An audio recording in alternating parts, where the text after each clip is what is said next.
Hoje tem de tudo nesse vídeo: japonês tentando inventar, estúdio fazendo tanta besteira que fecharam ele à força, franquia que vai tão mal que ela acaba com outra franquia, e muito mais jogos que acabaram com franquias inteiras ou quase. E para isso eu conto com a ajuda do meu grande amigo Eterno Ninja, que está sempre aqui. Tamo junto, cara. Mas antes, se puder, se inscreva aqui no canal Segredo dos Games. Estamos quase chegando na meta de 100 mil inscritos e precisamos de você para alcançar essa conquista. Dê uma chance no canal, experimente. E se já é inscrito e gosta do trabalho que fazemos aqui, considere apoiar o canal. Cada vez menos canais fazem vídeos trabalhados como esse, pois infelizmente não tá mais valendo a pena. Você pode fazer a diferença, mandar um recado e ajudar a ter mais conteúdos como esse, se tornando membro do canal, doando através de Pix no valor que achar justo para o e-mail do renato@gmail.com, entrando no Apoia-se do Segredo dos Games ou clicando ali no botão Valeu. E agradecimento aos membros e apoiadores, tem vídeos exclusivos,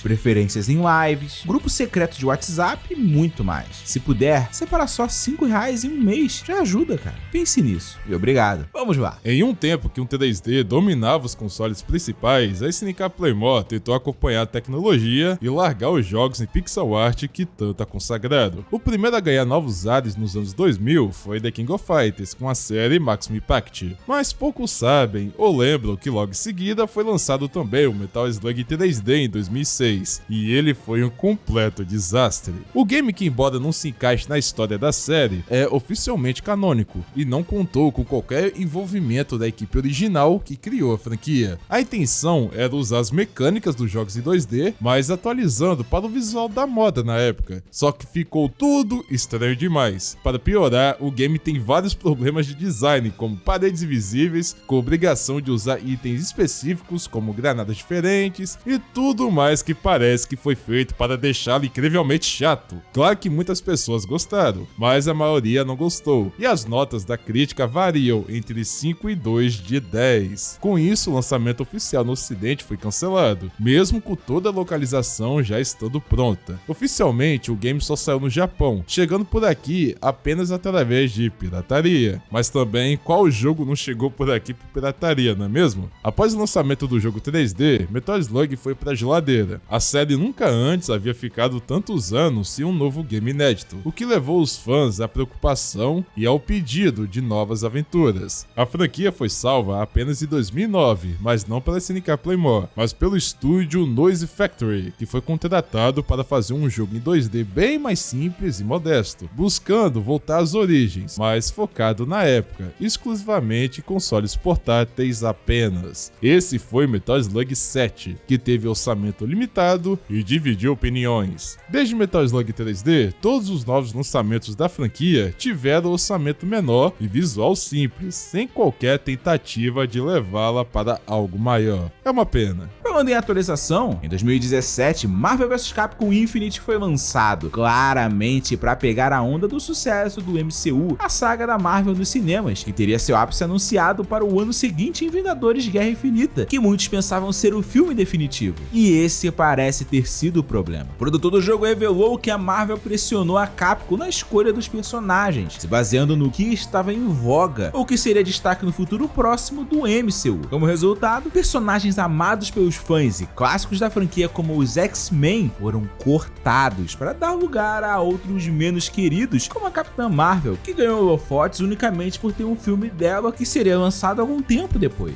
Isso somado ao orçamento para desenvolver todo o jogo, que era cerca de apenas metade do valor só para uma temporada de DLCs de Street Fighter V, resultaram naquela Chun-Li inicial estranhíssima. E depois, no final, um game bastante limitado, com reciclagem de personagens, quantidade menor de lutadores e uma estética no mínimo questionável. O lançamento em setembro de 2017 foi um desastre, com um campeonato apenas que foi praticamente ignorado. Além do público e da crítica que detonaram o game, um destaque para a nota 69 para a versão de PC, a Capcom tinha a meta de vendas de 2 milhões de cópias até 31 de março de 2018, mas até o lançamento desse vídeo, mais de 5 anos depois, Infinity ainda não alcançou essa marca mínima, sendo oficialmente considerado um fracasso gigantesco de crítica e vendas pela companhia. Após a EVO 2018, o maior campeonato de jogos de luta, pela primeira vez deixar um novo Marvel vs Capcom de fora de seu evento principal. A Capcom rapidamente encerrou o suporte ao Infinity nome e nunca mais falou sobre a franquia, para a tristeza dos fãs. Em sétimo lugar, quase esteve Mortal Kombat 3, pois quando ele estava sendo planejado, já existiam jogos em 3D, e Ed Boon chegou a cogitar fazer dele o primeiro game do tipo da série. Para a sorte dos jogadores dos anos 90, esse plano não deu certo, mas em 1997, finalmente aconteceu a estreia tridimensional com Mortal Kombat 4, e quase ninguém da antiga gostou disso. Apesar da versão Mortal Kombat Gold ter sido bem avaliada, o MK4 original de arcade teve diversos problemas no desenvolvimento. Ed Boon era o único da equipe que sabia programar em 3D, mas ainda não entendia muito bem como fazer. Além disso, o hardware do fliperama usado como base do desenvolvimento já era um tanto quanto defasado para a época. No fim, o próprio Ed Boon reconheceu que o jogo estava muito ruim e contratou um ator para juntos fazerem capturas de movimento às pressas para tentar deixar o jogo menos duro e lento, mas nem assim. Na época do lançamento, o jogo chegou sem diversos personagens amados, com todos os comandos trocados, combos idênticos para vários personagens, animações no mínimo estranhas, personagens novos sem carisma e basicamente nada a ver com os clássicos tão amados pelos fãs. Com isso, muitos abandonaram ou continuaram jogando apenas os jogos antigos. Para piorar, como revelou John Tobias em entrevista ao GameSpy, logo após o término do suporte ao MK4, praticamente todos os principais desenvolvedores de Mortal Kombat deixaram a Midway, querendo novos ares, e a franquia foi ladeira abaixo, lançando jogos no mínimo questionáveis como Mortal Kombat Special Forces e em seguida Mortal Kombat Advance, demonstrando a crise que a franquia entrou após Mortal Kombat 4. Apesar das baixas vendas, MK só continuou graças ao empenho de Ed Boon, que como o último dos criadores a permanecer trabalhando nela, nunca desistiu da série e a fez voltar aos trilhos até chegar nas glórias atuais. Você sabia que o amado clássico dos fliperamas Cadillac Dinossauros teve uma espécie de continuação? Teve, e esse é o problema. Apesar de a Capcom ter feito aquele beating up que ficou nos nossos corações, ela não é a dona dos direitos da franquia. Cadillacs foi baseado na franquia de quadrinhos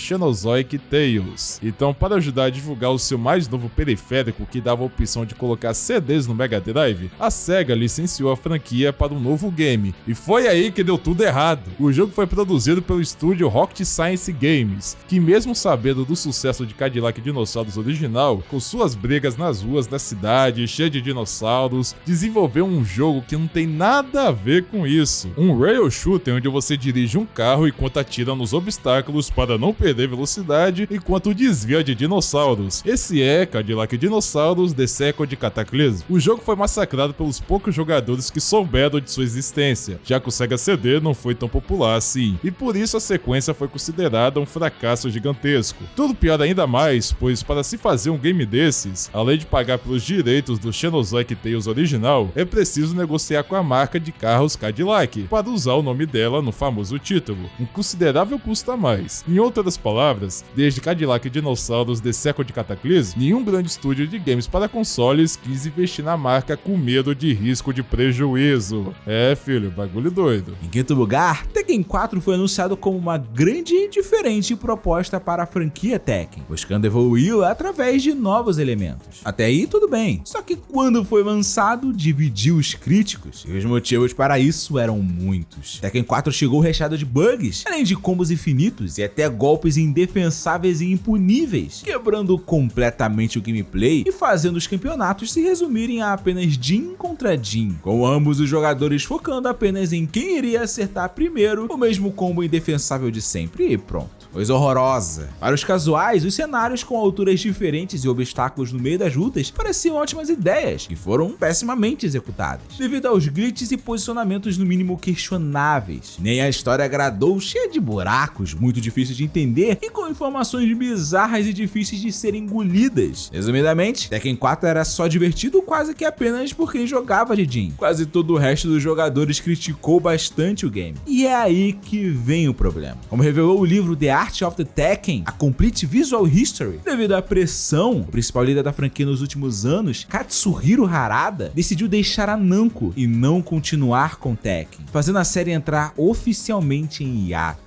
Após mais de um ano, ano, Harada finalmente foi convencido por seu então ex-chefe a voltar para Namco. E a primeira coisa que ele quis fazer foi imediatamente reparar o erro em Tekken 4. E assim criou o sucesso absurdo de Tekken 5. Este é um jogaço que com certeza vale um like, assim como esse vídeo também. Estamos indo para a parte final com as histórias mais absurdas, mas espero que esteja gostando. Então, se estiver, vai ali embaixo rapidinho, por favor, e clica no like. Já aproveita e marca o sino das notificações com todas, por que não? É de graça e também ajuda a ter mais vídeos como esse. Pense nisso e obrigado. Vamos pro quarto lugar? Golden Axe foi um dos principais beat'em ups da SEGA e ganhou várias sequências, mas parou de ser publicada após o fiasco de Golden Axe 3, lançada exclusivamente no Japão. Quando finalmente voltou em outubro de 2008, os fãs foram recebidos por qualquer coisa, menos Golden Axe, pois Beast Rider não tem absolutamente nada a ver com a franquia. O jogo foi feito pela Secret Level, que em seu currículo já tinha um porte de Final Fight para Xbox, ou seja, tinha experiência em beat'em up, mas com Golden Axe eles decidiram fazer algo bem diferente, um hack slash de mapa aberto. Não bastando essa mudança brusca, personagens clássicos viraram apenas NPCs e um dos componentes principais dos arcades, o multiplayer, foi retirado do jogo. Beast Rider teve diversos problemas no desenvolvimento e pareceu claramente apressado, pois não era ruim apenas como Golden Axe, mas também ruim como jogo simplesmente, tanto que recebeu média 44 na nota dos críticos. Com toda a repercussão negativa, o produtor afirmou ao Joystick que na sequência do game, todo o verdadeiro potencial do jogo seria revelado, com multiplayer e várias novidades pedidas pelos fãs. Porém, após a péssima recepção, a SEGA cancelou todos os projetos de continuação. O estúdio ainda fez mais 2 jogos considerados muito ruins, até ser fechado pela gigante japonesa, encerrando também a franquia clássica Golden Axe. E abrindo o pódio, em terceiro lugar, temos um jogo recorrente aqui nas listas de piores. A bizarríssima história de KOF 12 eu já contei aqui no canal para quem é inscrito, mas não tinha como deixá-lo de fora de uma lista sobre jogos ruins que quase acabaram com franquias inteiras. Mas na verdade, nesse caso aqui, a situação é ainda pior. The King of Fighters 12 teve um desenvolvimento bastante problemático, devido a decisões no mínimo controversas, e quando finalmente foi lançado, era claramente um game completo,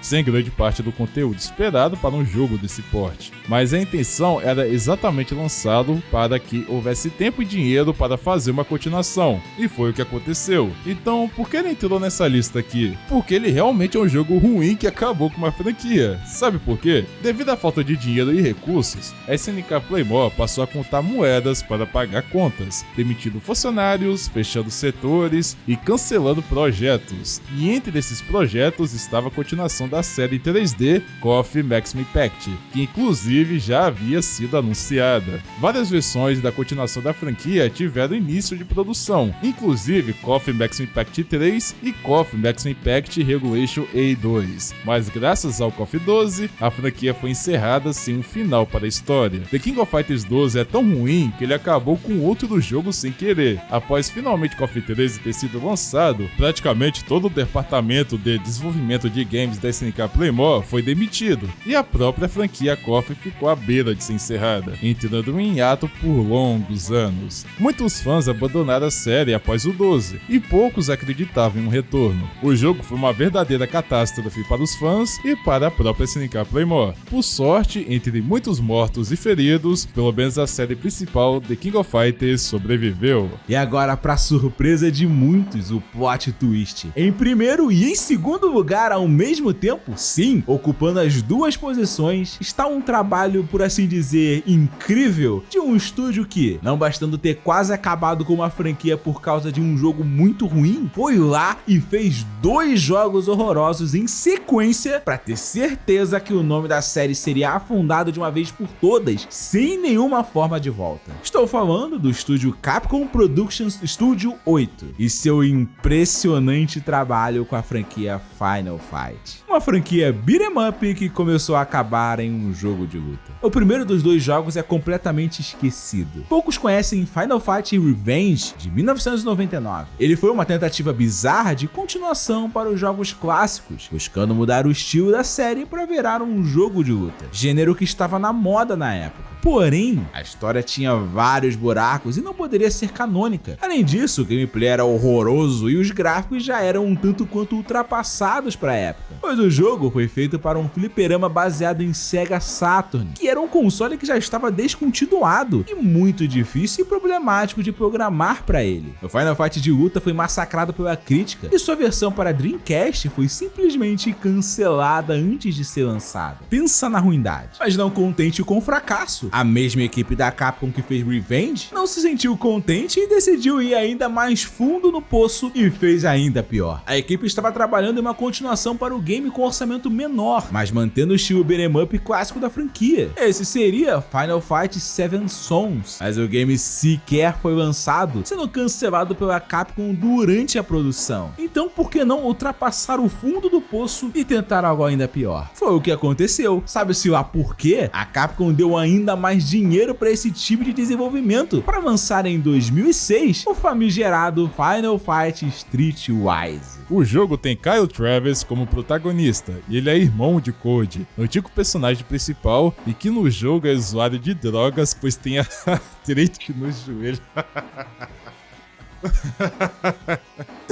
Véi, é sério. Streetwise é repleto de problemas, bugs, uma história horrorosa e não canônica. E tem até a Kami de bermuda. O game foi ainda pior que o anterior, com Metacritic de 42 e conseguiu a façanha de ser o único Final Fight que sequer foi lançado no Japão, país natal da série. Inclusive a versão de PSP também foi cancelada. E a Capcom faz de conta que o game nunca foi lançado, deixando claro isso no perfil de Code no site de Street Fighter, dizendo que seu irmão Kyle nunca esteve em nenhum jogo oficial daquele universo. Haja vergonha, hein? Como resultado, a divisão da Capcom que fez essas bombas foi finalmente fechada. Além disso, com o nome de Final Fight jogado na lama, alguns golpes de Poison, Yugi e Revenge foram reutilizados em suas aparições posteriores na franquia Street Fighter, o que marcou a decisão da Capcom de enterrar Final Fight de vez e torná-lo apenas uma pequena parte da lore de Street Fighter, assim como infelizmente fez com Rival Schools e outros games amados pelos fãs. Fica a curiosidade, com a Capcom Production Studio 8 fechado, o port de Streetwise para Xbox foi feito pela Secret Level, e depois daquilo, a SEGA achou que seria uma boa contratá-la e posteriormente comprá-la para fazer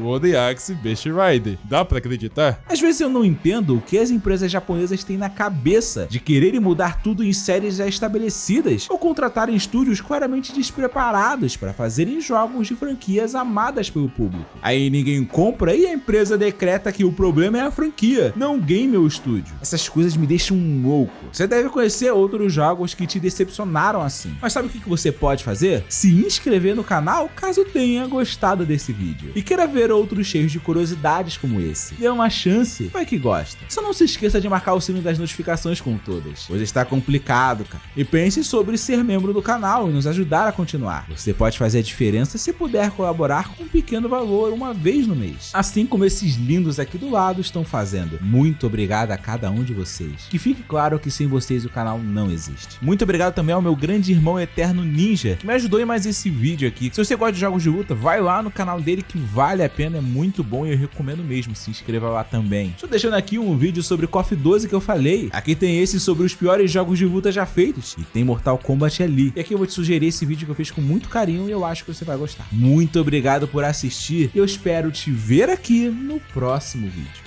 Buenas!